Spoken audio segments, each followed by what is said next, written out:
এবছর দেশে বিভিন্ন প্রজাতির হাঁস উৎপাদন হয়েছে 7 কোটির মতো।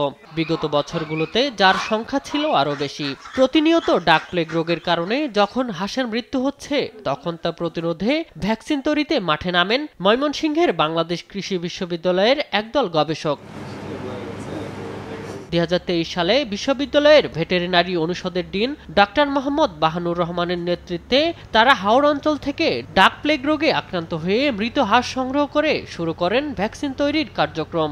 ইনঅ্যাক্টিভেটেড এবং লাইভ অ্যাটিনিউয়েটেড নামের ভ্যাকসিন দুটির পরীক্ষামূলক প্রয়োগে এসেছে সফলতা। ডাক প্লেগে আক্রান্ত হাঁস আমরা কালেক্ট করি, সেগুলো ময়মনসিংহ, নেত্রকোনা এবং ময়মনসিংহ কিশোরগঞ্জ থেকে সংগ্রহ করা হয় এবং পরবর্তীতে সেখান থেকে আমরা ভাইরাসটা কালেক্ট করে সেখান থেকে প্রোপাগেট করে আরও তাদের ভিরুলেন্সি চেক করে সব কিছু মানে সায়েন্টিফিক ওয়েতে পরীক্ষা নিরীক্ষা করে তারপর আমরা ভ্যাকসিনের দিকে যাই। আমি বুঝি নির্মাণের শিল্প, সালাম স্টিল বোঝে durability. Salam steel, most durable steel. Vaccine দুটি প্রয়োগে মৃত্যু কমে আসলে খামারিরা হাঁস পালনে আরো উৎসাহিত হবে বলে জানান গবেষণা দলের আরেক সদস্য ডাক্তার লাইলা ইয়াসমিন।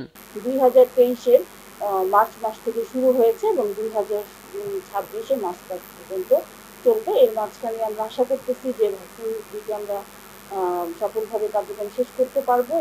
রিসার্চ সেন্টার আছে আমাদের প্রাণী সম্পদ অধিদপ্তরে, সেখানে আসলে আমরা এই প্রকল্পের মাধ্যমে সিটটি হস্তান্তর করব এবং প্রযুক্তিটি হস্তান্তর করব এবং এর মাধ্যমেই ওনারা ভ্যাকসিন তৈরির কাজ করবেন এবং সারা বাংলাদেশে খামারিদের মাঝে সরকারিভাবে ভ্যাকসিনটি যাতে যায় সে ব্যবস্থাটি।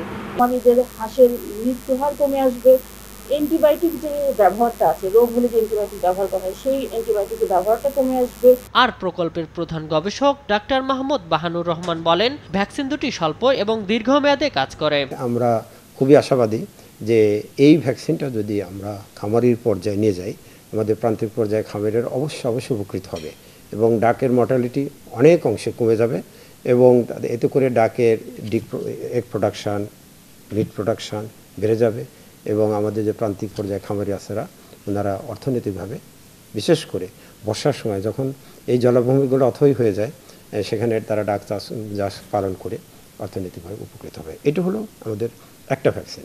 আর আমরা আপনাকে একটু আগে বলেছি যে আমরা ইনঅ্যাক্টিভেটেড ভ্যাকসিনই না, শুধু আমরা লাইভ অ্যাটিনিউয়েটেড ভ্যাকসিন তৈরি করতেছি, অলরেডি কাজ করেছি। সেটার উদ্দেশ্য হলো এই ভ্যাকসিনটা একটু শর্ট টার্ম ইমিউনিটি দিবে। ধরেন ভ্যাকসিন দেওয়ার পরে 6 মাস পর্যন্ত আমরা 7 দিনের ডাকলিং যদি দেই, 7 দিন থেকে 6 মাস পর্যন্ত প্রোটেকশন পাবে। এটি হলো এই ভ্যাকসিনটা। কিন্তু আবার যদি প্রোটেকশন পেতে চাই হয়তো 6 মাস পরে আবার রিভ্যাকসিনেটেড করতে হবে। Live stock and dairy development প্রকল্পের অধীনে চলা এই গবেষণায় উদ্ভাবিত ভ্যাকসিন দুটি প্রান্তিক খামারি পর্যায়ে বিনামূল্যে বিতরণের কথা রয়েছে। শামীম হোসেন, নিউজ ডেস্ক, দেশ টিভি।